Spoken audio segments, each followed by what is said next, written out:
Hi అండి, నమస్తే. Welcome to our channel. ఈరోజు రెసిపీ వచ్చేసి స్ప్రౌట్స్ ఆలు మసాలా కర్రీ అండి. ఈ కర్రీ చపాతీకి, రైస్కి, రోటీకి చాలా బాగుంటుంది.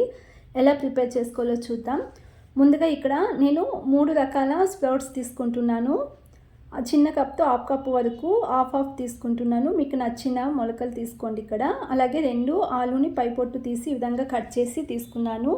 తర్వాత 2 టమాటోస్ని కూడా చిన్న ముక్కలుగా కట్ చేసి పెట్టుకోండి.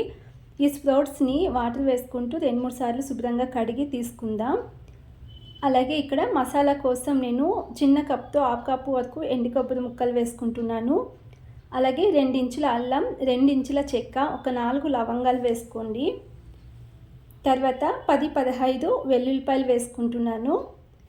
అలాగే 1 టీ స్పూన్ గసాలు వేసుకోండి. కొద్దిగా కొత్తిమీరని వేసుకొని వాటర్ వేసుకొని మసాలాను గ్రైండ్ చేసుకుందాం. మసాలాను గ్రైండ్ చేసి పక్కన పెట్టుకుందాం. తర్వాత స్టవ్ పైన కుక్కర్ పెట్టుకొని 2 స్పూన్ల ఆయిల్ వేసుకుంటున్నాను. అలాగే ఒక మీడియం సైజ్ ఉల్లిపాయను పొడవుగా కట్ చేసి వేసుకోండి. తర్వాత కరివేపాకును కూడా వేసుకొని ఫ్రై చేసుకోండి. అలాగే 2 టమాటోస్ని చిన్న ముక్కలుగా కట్ చేసి వేసుకుంటున్నాను. టమాటో కొద్దిగా మగ్గిన తర్వాత 2 ఆలుని పైపొట్టు తీసి చిన్నగా కట్ చేసి వేసుకోండి.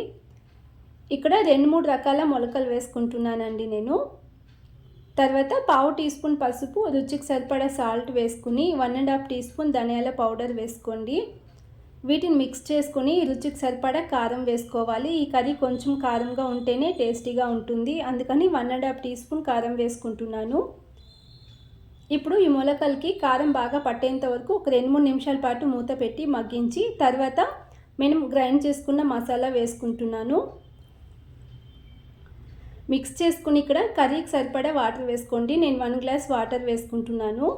చపాతీ రోటీకి అయితే 1 గ్లాస్ సరిపోతుంది. రైస్ కావాలి అనుకుంటే మరో హాఫ్ గ్లాస్ వేసుకోండి. నేను ఇక్కడ మరో హాఫ్ గ్లాస్ వాటర్ వేసుకుని మిక్స్ చేసుకుని సాల్ట్ సరిపడిందో లేదో చెక్ చేసుకుని కుక్కర్ మూత పెట్టి 2 విజిల్ రానివ్వండి.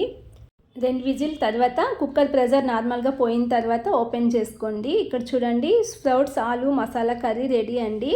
ఇది చపాతీకైనా, రైస్కైనా, రోటీకైనా చాలా టేస్టీగా ఉంటుంది. తప్పకుండా ఈ విధానంగా ఒకసారి ట్రై చేయండి. అలాగే రెసిపీ నచ్చినట్లయితే ప్లీజ్ ఛానల్ని సబ్స్క్రైబ్ చేసుకోండి, లైక్ చేయండి, షేర్ చేయండి.